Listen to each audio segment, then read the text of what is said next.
الحمد للہ رب العالمین والصلاة والسلام علی رسولہ الکریم وعلی آلہ وصحبہ اجمعین ومن تبعہم بإحسان الی یوم الدین اما بعد۔ زراعت اور حراثہ اور فلاحہ کے تعلق سے جو آیات قرآن کریم میں وارد ہوئی تھیں ان آیات کا ہم نے دراسہ کیا۔ آج کے اس درس میں انشاءاللہ کھیتی باڑی کے کچھ مختصر احکام پر روشنی ڈالی جائے گی۔ آج کا درس اور کل کا درس دو دروس میں انشاءاللہ کوشش کی جائے گی کہ کھیتی باڑی کے مختصر احکام پر ایک طائرانہ نظر ڈال لی جائے۔ سب سے پہلے مسئلہ ذکر کیا جائے گا زکوٰۃ کا۔ تو تمام امت کا اس بات پر اجماع ہے کہ اجمالی طور پہ کھیتی میں زکوٰۃ ہے۔ جو چیزیں زمین سے اگتی ہیں، پیدا ہوتی ہیں، انسانوں کے کھانے کے لیے استعمال کی جاتی ہیں، اگر وہ نصاب تک پہنچ جاتی ہیں یعنی 7.5 کوئنٹل، تو پھر جس دن اس کھیتی کی اگاہی ہوتی ہے جسے ہم دوائی بولتے ہیں، غلے کو جب محفوظ کرنے کے لیے ہم اپنے گھر میں لے کر کے آتے ہیں تو اسی دن اس میں زکوٰۃ واجب ہو جاتا ہے۔ اس مسئلے پہ علماء امت کا اجماع ہے۔ باقی اس کی بہت ساری جزئیات ہیں کہ وہ چیزیں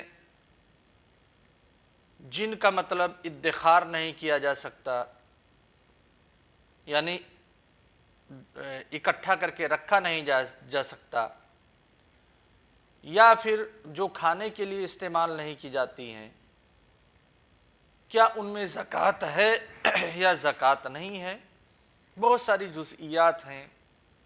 مثال کے طور پہ درخت کسی نے لگایا ہے، درخت بھی زمین سے اگنے والی اشیاء میں سے ایک شے ہے، اور درخت کو انسان اپنے کھانے کے لیے استعمال نہیں کرتا، درخت کو اس نے تجارت کی غرض سے بھی نہیں لگایا ہے۔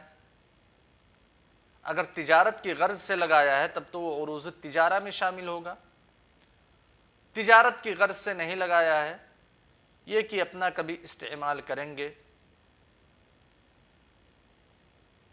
تو کیا اس درخت میں زکوٰۃ ہے یا زکوٰۃ نہیں ہے۔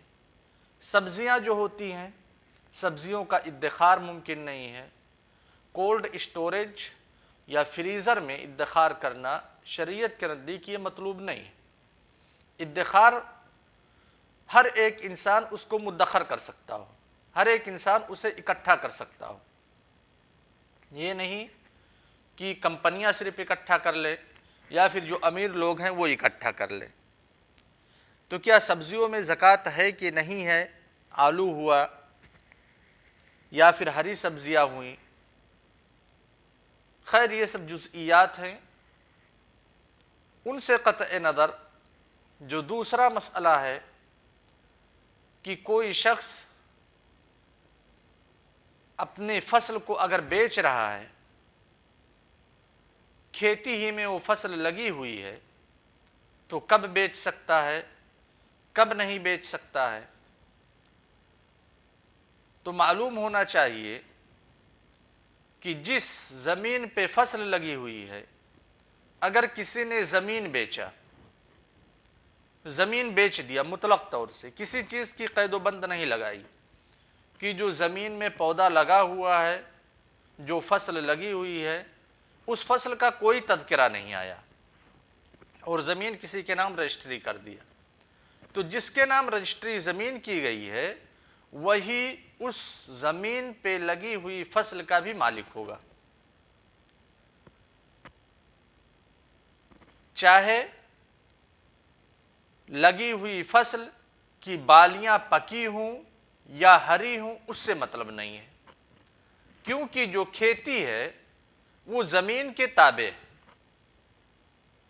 لیکن اسی صورت کے برخلاف اگر صرف کھیتی کو بیچی جائے، یعنی جو فصل لگا ہوا ہے اس فصل کو بیچا جائے، تو جب تک اس فصل کے دانے سخت نہیں ہو جاتے، یعنی وہ پک نہیں جاتے، تب تک اس فصل کو بیچا نہیں جا سکتا۔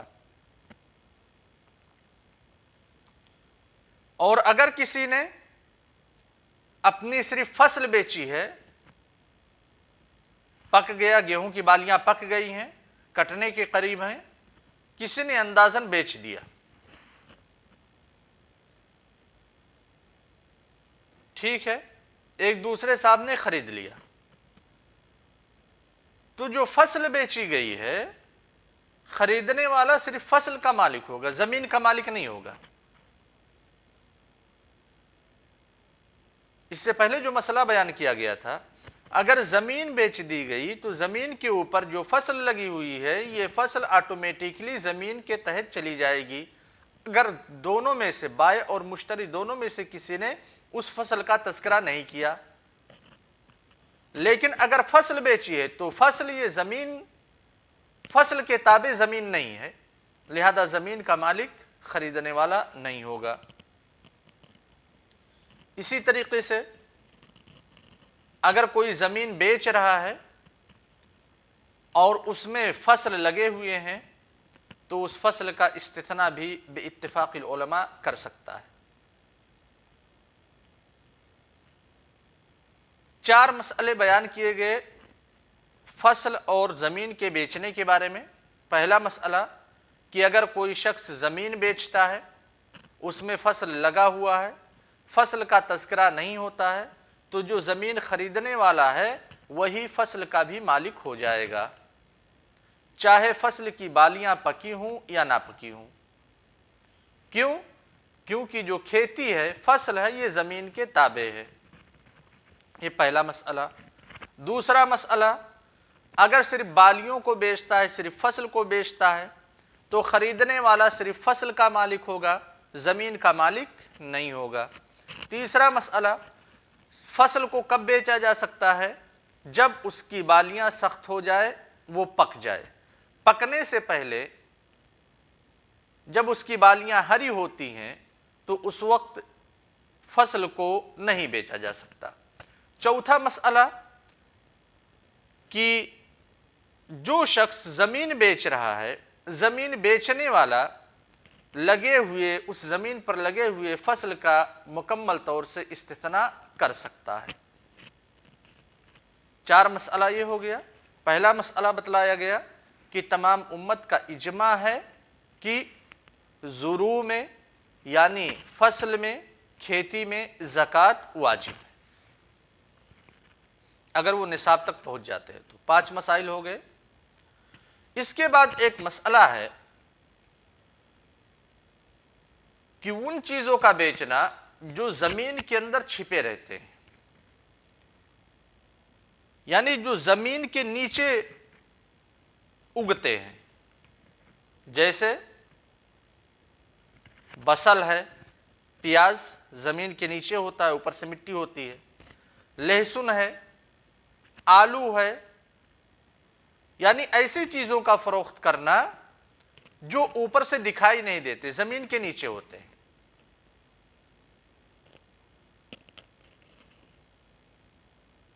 ان چیزوں کے بیچنے کے بارے میں علماء کرام کے 2 آراء ہیں۔ سب سے پہلی رائے شافعیہ اور حنابلہ کی کہ نہیں بیچا جا سکتا۔ جو چیزیں زمین کے اندر چھپی ہوئی ہیں، اوپر ظاہر نہیں ہیں، انسان نہیں دیکھ پا رہا ہے، تو ان چیزوں کو کیسے ہم بیچیں گے؟ اس میں جہالت پایا جا رہا ہے، غرر پایا جا رہا ہے۔ نیچے کتنا ہے کتنا نہیں ہے، اب جیسے مثال کے طور پہ آلو ہے، آلو زمین کے نیچے ہوتا ہے، اوپر سے دکھائی نہیں دیتا۔ اب آپ ایک منڈی آلو بوئے ہوئے ہیں، اس میں کتنی پیداوار ہوگی کسی کو نہیں پتا ہے، اندازہ بھی آپ نہیں کر سکتے، اس لیے غرر اس میں پایا جا رہا ہے، دھوکہ پایا جا رہا ہے، جہالت پایا جا رہا ہے کہ جو مبیع ہے وہ مجہول ہے، لہذا شافعیہ اور حنابلہ کے نزدیک نہیں بیچ سکتے۔ علماء حنفیہ اور علماء مالکیہ کے نزدیک اس کا بیچنا درست ہے، لیکن کچھ شروط کے ساتھ۔ علماء احناف نے زمین کے اندر جو چیزیں پوشیدہ رہتی ہیں، جیسے گاجر ہوا، مولی ہوا، آلو ہوا، پیاز ہوا، لہسن ہوا وغیرہ، علماء حنفیہ نے اس کے بیچنے کو جائز قرار دیا ہے، لیکن مشتری کو اختیار دیا ہے اس عقد کے، اس بیع کے فسخ کرنے کا، اگر وہ زمین میں دبی ہوئی چیزوں کو نکالتا ہے۔ جیسے آلو ایک منڈی اس نے خرید لیا، حنفیہ کے نزدیک جائز ہے، لیکن جب آلو زمین سے نکالا گیا تو پھر مشتری کو اختیار ہے، چاہے تو اس بیع کو جاری رکھے یا تو پھر اس بیع کو فسخ کر دے۔ رہی بات مالکیہ کی، تو مالکیہ نے 3 شروط کے ساتھ اس بیع کو جائز قرار دیا ہے۔ سب سے پہلی شرط یہ کہ مشتری اس چیز کے ظاہری حصہ کو دیکھے۔ دوسری شرط کہ جو زمین کے اندر دبا ہوا جیسے آلو، کچھ حصہ اس کا نکالا جائے اور دکھایا جائے کہیں سے بھی کھود کر کے کہ دیکھیے اس طرح کا آلو ہے۔ اور تیسری شرط کہ تخمینہ لگایا جائے اجمالی طور پہ۔ اگر تخمینہ نہیں لگایا گیا تو پھر ایسی صورت میں درست نہیں۔ یہ علماء مالکیہ کے نزدیک شروط ہیں، اور راجح قول واللہ عالم بالصواب کہ اس میں جہالت پائی جاتی ہے، جیسا کہ شافعیہ اور حنابلہ کا مسلک ہے کہ زمین کے اندر کتنا آلو موجود ہے یہ نہ بائع کو پتہ ہے نہ مشتری کو پتہ ہے۔ گویا کہ مبی یہاں پہ مجہول ہے، اور مبی اگر مجہول ہو تو کچھ چیزیں تو ہیں جس کو ہم سلف کہتے ہیں، سلف یا سلم کے علاوہ دوسری صورتوں میں مبی اگر مجہول ہے تو پھر اس کی بیع درست نہیں ہے، اور یہی قول راجح معلوم ہوتا ہے۔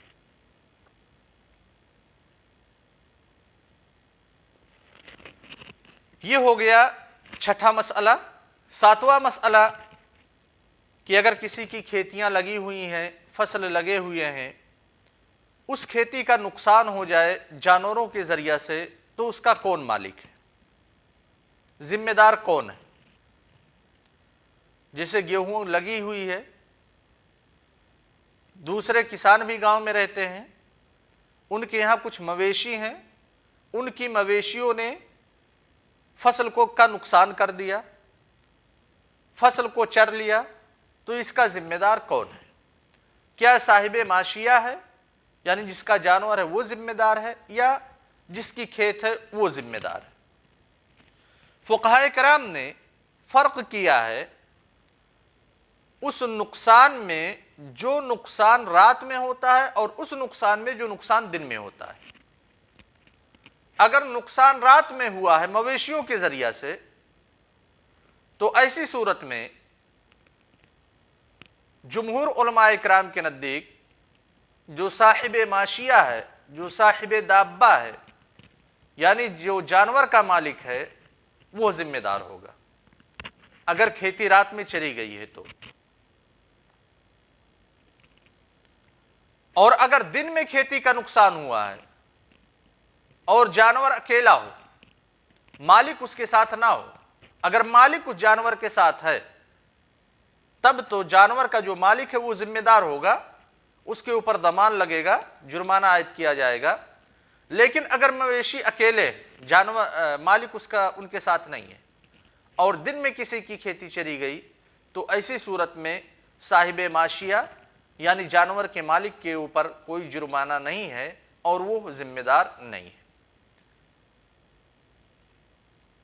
کیونکہ اس تفریق میں اعتبار کیا گیا عادت کا، لوگوں کی فطرت کا، کہ کسان دن میں اپنے کھیتوں کی رکھوالی کرتا ہے، لہذا عادت یہی ہے، لوگوں کی فطرت یہی ہے کہ اپنے کھیتوں کی رکھوالی وہ دن میں کرتے ہیں، لہذا اگر کوئی جانور دن میں ان کے کھیت میں گھستا ہے تو یہ کسان کی کمزوری ہے، یعنی کسان اپنی ذمہ داری کو صحیح طریقے سے ادا نہیں کر رہا ہے۔ اس لیے اگر دن میں کسان کی کھیتی کا نقصان ہو گیا کسی جانور کے ذریعے سے اور جانور کا مالک اس کے ساتھ نہیں ہے تو پھر جانور کے مالک کے اوپر کوئی ذمہ داری نہیں۔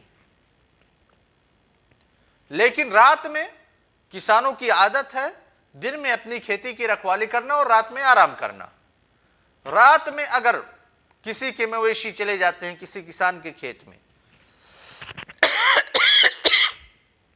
تو ایسی صورت میں صاحب ماشیہ ذمہ دار ہوگا، کیونکہ صاحب ماشیہ کی ذمہ داری ہے کہ رات میں اپنے جانوروں کو کنٹرول میں رکھے، اور اس وقت رات میں کسان اپنی ذمہ داری سے سبکدوش ہوتے ہیں، اپنی کھیتی کی ذمہ داری سے، کھیتی کی رکھوالی سے۔ اسی عادت کے پیش نظر، اسی عادت کے مد نظر علماء کرام نے تفریق کیا ہے اس فصل کے بارے میں جو دن میں نقصان کیا جائے اور اس فصل کے بارے میں جو رات میں نقصان ہو۔ یہ چھٹا مسئلہ ہو گیا۔ اب منتقل ہوتے ہیں 7ویں مسئلے کی طرف۔ ایک مسئلہ ہے جسے کہا جاتا ہے المحاقلہ۔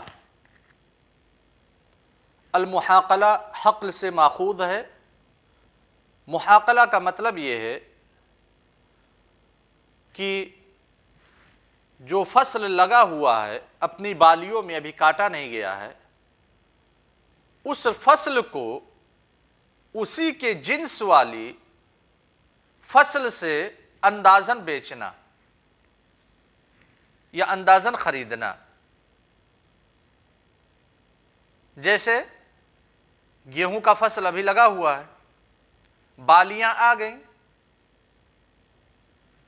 ایک کسان کو ضرورت ہے ابھی گیہوں کی، مثال کے طور پہ شیخ شمس الضحیٰ ہے اور شیخ خورشید ہے۔ شیخ خورشید کی کھیتی ہے اور 10 بیگھہ ان کے پاس گیہوں کی کھیتی انہوں نے کر رکھی ہے، گیہوں کی بالیاں تیار ہیں، لیکن ابھی اسے پکنے میں تقریباً 1 مہینہ لگے گا اور ان کے پاس گیہوں نہیں ہے۔ اب وہ چاہتے ہیں کہ گیہوں خریدے نہیں، کیونکہ ہمارے پاس گیہوں جب پیدا ہوگا تو زیادہ وافر مقدار میں ہوگا، اس لیے ایسی صورت میں شمس الضحیٰ جو دوسرے کسان ہیں ان کے پاس گیہوں کا اسٹاک ہے، میں گیہوں کے بدلے گیہوں کو بیچ دے رہا ہوں اندازہ کر کے کہ 1 بیگھے میں مان لیجئے 3 کنٹل گیہوں ہوگا، تو جب یہ گیہوں پیدا ہوگا آپ لے لیجئے گا اور ابھی 3 کنٹل مجھے آپ دے دیجئے۔ یہ ہے محاقلہ، یعنی ایک فصل کو اسی کے جنس سے اندازہ کر کے بیچنا۔ تو ظاہر سی بات ہے اس میں ربا پایا جا رہا ہے، غرر پایا جا رہا ہے، جہالہ پایا جا رہا ہے، یعنی 1 بیگھے میں 10 کنٹل گیہوں پیدا ہوگا جو ابھی اپنی فصل میں بالیوں میں لگا ہوا ہے، یا 5 کنٹل پیدا ہوگا، اس کا اندازہ نہیں، تخمینہ لگایا جا سکتا ہے چلو 8 کنٹل، یہ تو تخمینہ ہو گیا۔ پھر ایک گیہوں کی مقدار معلوم ہے حتمی طور پہ کہ 8 کنٹل ہے جو گیہوں کٹا ہوا شمس الضحیٰ کے گھر میں رکھا ہوا ہے، لہذا اس 8 کنٹل کو اگر خورشید کو دے دیا گیا اور پھر جب خورشید نے جو 1 بیگھہ گیہوں بیچا تھا اگر وہ 8 کنٹل کے بجائے 7.5 کنٹل نکلا یا 8 کنٹل کے بجائے 8.5 کنٹل نکلا تو پھر دونوں اجناس ایک ہے، جنس ایک ہے، گیہوں کو گیہوں کے بدلے کم اور زیادہ کر کے نہیں بیچ سکتے۔ یہ صریحتاً اس میں ربا پایا جا رہا ہے۔ اس لیے اللہ کے رسول صلی اللہ علیہ وسلم کی حدیث ہے، حضرت جابر رضی اللہ تعالیٰ عنہ ارشاد فرماتے ہیں نہا رسول اللہ صلی اللہ علیہ وسلم عن المزابنہ، کہ اللہ کے رسول صلی اللہ علیہ وسلم نے مزابنہ سے اور محاقلہ سے منع فرمایا ہے۔ تو محاقلہ یہ درست ہے، جائز نہیں، جہالت اور پھر ربا پائے جانے کی وجہ سے۔ 8 مسائل کا تذکرہ آج ہم نے کیا، اور 8 یا 10 مسائل کا تذکرہ انشاءاللہ کل کیا جائے گا، جو فقہاء کرام کے یہاں موجود ہیں یا جو پریزنٹ ٹائم میں ہمارے دور میں چل رہا ہے کھیتی باڑی کے تعلق سے۔ السلام علیکم ورحمۃ اللہ وبرکاتہ۔